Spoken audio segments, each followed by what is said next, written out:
नमस्कार, आप देख रहे हैं युवराज भारत न्यूज। ये खबर आपके लिए हमारी संवाददाता खुशबू शर्मा जी लेकर आई हैं।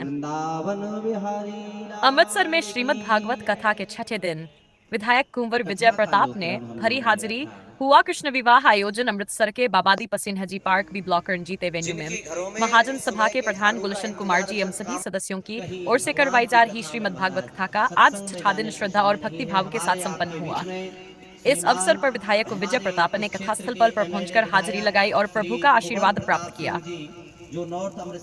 उन्होंने आयोजकों के प्रयासों की सराहना करते हुए कहा कि ऐसे धार्मिक आयोजन समाज में सकारात्मक ऊर्जा और नैतिक मूल्यों को मजबूत करते हैं। कथा के अंत में भगवान श्री कृष्ण विवाह का सुंदर आयोजन भी किया गया, जिसे देखकर संगत भाव विभोर हो उठी। बड़ी संख्या में श्रद्धालुओं ने उपस्थित होकर धर्म लाभ प्राप्त किया। श्री कृष्ण रंग रसिया का नाम। भगवान की जय।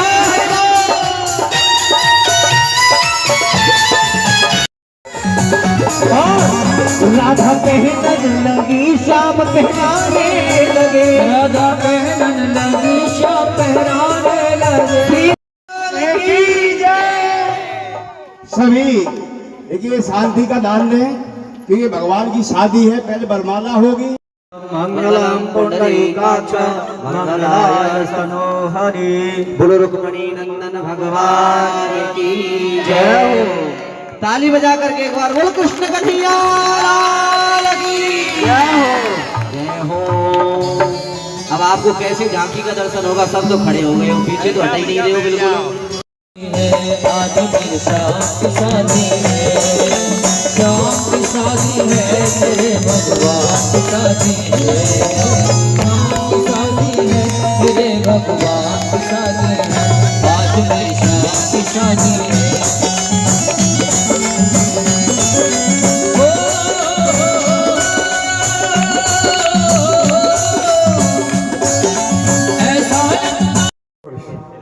ऋषियों मुनियों का देश है।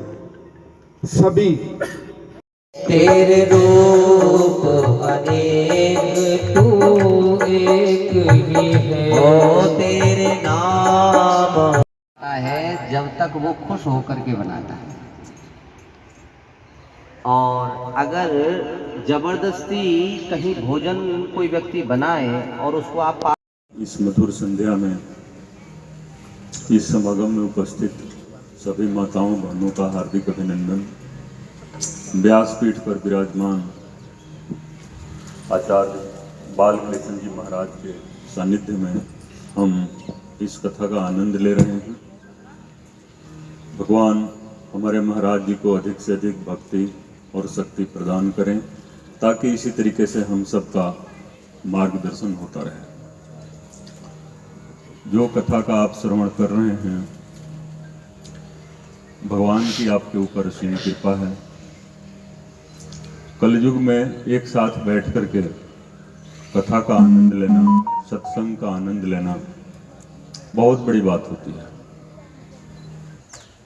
और व्यासपीठ से जो उद्बोधन होता है, आप जैसा कि देख रहे हैं, जो प्रसंग चल रहा है, महाराज जी ने भक्ति की बात की और संत की भी बात की।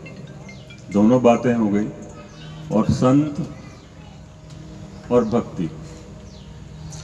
भक्ति करने वाले, ये हमारे शास्त्र में आप देखेंगे कि इसकी अलग महिमा है।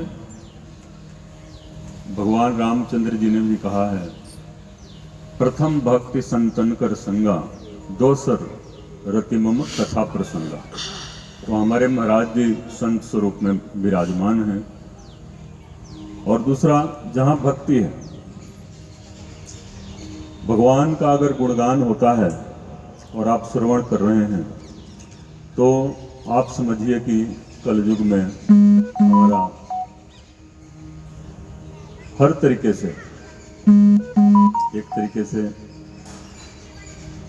जो सकारात्मक ऊर्जा है हमारे अंदर आती है, नकारात्मक ऊर्जा बाहर जाती है।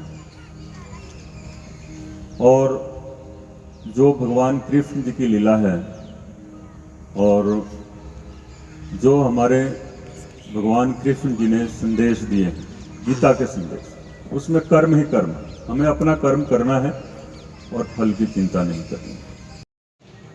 जिन्होंने बहुत अपने मुखारबिंद से बहुत अच्छे विचार दिए, ऐसे लगता है कि जैसे कोई संत अपने मुखारबिंद से विचार दे रहा है भगवान के, वही सुनने मिले जैसे बाल किशन जी बोल रहे थे वृंदावन वाले, उसी तरह एमएलए साहब बोल रहे थे। मुझे तो ऐसा ही लगा एक दफा, मुझे कोई फर्क नहीं लगा। इसलिए मैं इन्हें बहुत पुराना जानता हूँ, आईजी से बहुत सख्त थे, मुजरम के लिए बहुत सख्त और शरीफ आदमी के लिए बहुत दर्द, क्योंकि ये इंसाफ पसंद शुरू से थे। इसने पार्टी अभी नहीं देखी, पार्टी को मतलब नहीं, लोगों ने मुझे बनाया है, मैंने लोगों का काम करना बस, और कोई मतलब नहीं। उन्हें साफ कह दिया है कि वोट अच्छे आदमी देते हैं, मुझे बूढ़े आदमी को वोट लेने का मतलब ही कोई नहीं, ना मैं लेना चाहता हूँ ना मुझे इसकी ज़रूरत है। इसलिए हम सोचें कि हम किसको वोट डालना है, हमें ये देखना है, अपने आप को बचा रखना है, तो हमें फिर इन्हें वोट डालना पड़ेगा, यही मजबूरी है हमारी, सच्चाई तो यही है। इसलिए कुंवर प्रताप सिंह जहाँ आए, मेरे एक कहने से आगे मैं उनका बहुत धन्यवाद करता हूँ महाजन बरादरी की तरफ से। और बाल किशन जी ने अपना जो भी आज 6वां दिन है और कल 7वां दिन है, और बहुत अच्छा उन्होंने प्रोग्राम किया है भगवान की लीला किशन की और रामायण के बारे में, और भागवत गीता जो का ज्ञान जो दिया लोगों को, और मैं उनका कोटि कोटि धन्यवाद करता हूँ।